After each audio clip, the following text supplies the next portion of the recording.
New York City commuters are now seeing uniformed soldiers on subway platforms. Governor Kathy Hochul's decision to deploy 750 National Guard troops to patrol the subway follows a recent string of violent attacks in the nation's largest public transit system.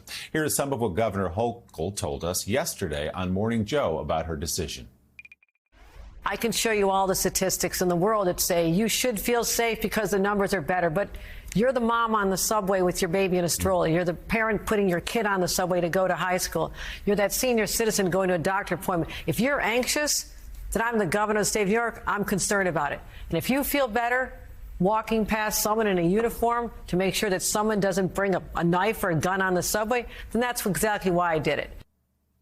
Governor Hochul yesterday on Morning Joe, and joining us now, the NYPD's Chief of Patrol, John Schell. Chief Schell, thanks for being with us again this morning. We appreciate it. So before even these National Guardsmen were put into the subways, along, by the way, with 250 state troopers, crime was down because of your surge of NYPD officers down into the subway over the last month or so.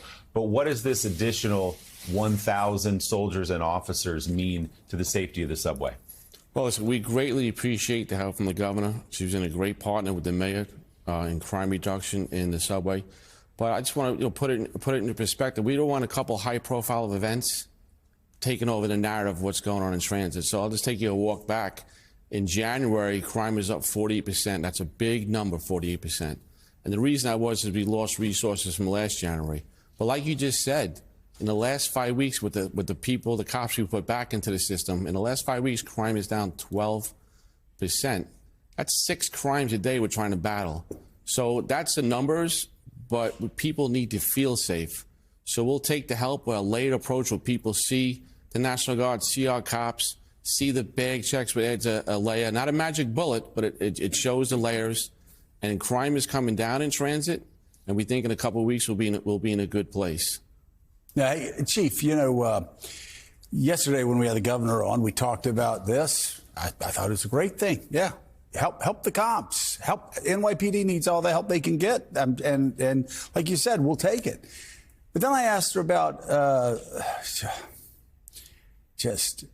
I think the stupidity of bail reform and what the hell it caused New Yorkers, and especially the truly disadvantaged New Yorkers.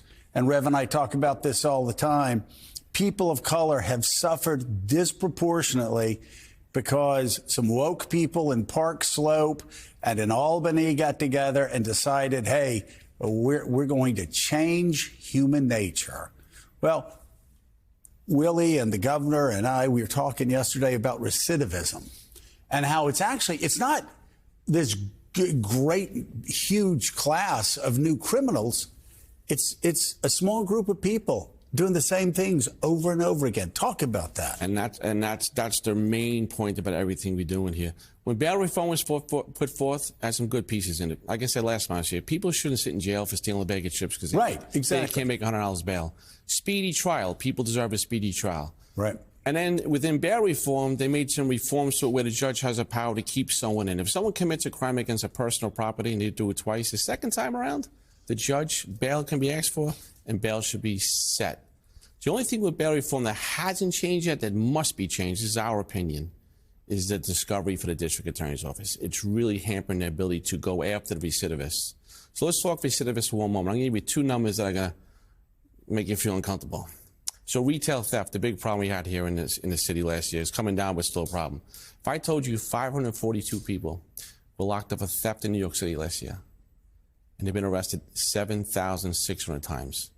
That's crazy. Recidivism. The transit conductor that got his neck sliced last week while he peeked out the window to do his job. Last year, 38 people were locked up for assaulting train workers. Most of them were conductors. They were arrested over 1,100 times.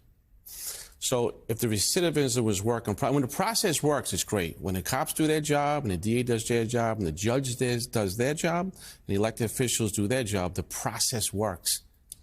So some of these criminals, the numbers I gave you, should not have opportunity to commit more crimes. And recidivism is the issue. And again, it's just a very small segment of the population in New York City. Yeah, it's a small segment. And Rev, you and I talk about it all the time. We talk about the fact that there's some, like the chief said, there's some parts of bail reform that really work, that are really needed. There are other parts of bail reform that just make New York a less safe place and makes neighborhoods a less safe place, especially for people of color. And it just and wasn't it interesting? She also the governor yesterday talked about how the judges down here need to be tougher, because she said, you look at the numbers upstate, they don't have the rotating doors.